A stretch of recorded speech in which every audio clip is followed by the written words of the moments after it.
ஏதாவது சண்டையில கலந்துக்கிட்டாரா? இந்த காலத்து பிள்ளைங்க சண்டை போடுற மாதிரி உடம்பு வச்சிருக்காங்க. ஓம்படி பயில்வான் மாதிரி. எப்படி மயக்கம் வந்தது? அதுக்குதான் உங்களுக்கு போன்ல நாங்க சொன்னோம். சரி, நீ எதுக்கு இங்க வந்த? ஓஹோ, அந்த ரூட்ல கேட்க ஆரம்பிச்சிட்டீங்களா? வசந்தா அம்மால ரொம்ப கவலையா இருந்தாங்க. அப்புறம் பார்த்தா அந்த கவலையை போக்கணுமேன்ற ஒரு எண்ணம் எனக்கு தோணிடுச்சு. இந்த அகப்பு சித்தர் பாட்டு இல்லைங்க, காயமே இது பொய்யடா.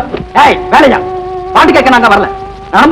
அஸ்திவாரத்துல இருந்து சொன்னாதானுங்களே உங்களுக்கும் புரியும். பாடிக்கிட்டு இருந்தனா அமுதா அம்மா என்ன செஞ்சாங்க, போன்ல ஆபத்துன்னு அலறாங்க. நான் பார்த்தேன், போனை எடுத்து உங்களுக்கு அலவுன்னு அலறேன். என்ன உளர்ற? வசந்தா தானே என்னோட பேசுனது? முதல்ல பேசுனது ஐயா, அப்புறம் பேசுனதுதான் அம்மா. எனக்கு 2-3 தொண்டுக்கு எந்த சைஸ் தொண்டை உங்க காதுல விழுந்துச்சு. சரி, விஷயத்தை சொல்லு. அதாவது உங்களுக்கு போன் பண்ணிட்டு நாங்க ஓடியாந்தோம்.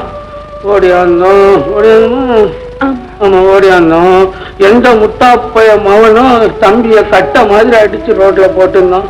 அங்கிருந்து தூக்கிக்கிட்டு இங்க வந்தாங்க. ஆமாங்க. சரி சரி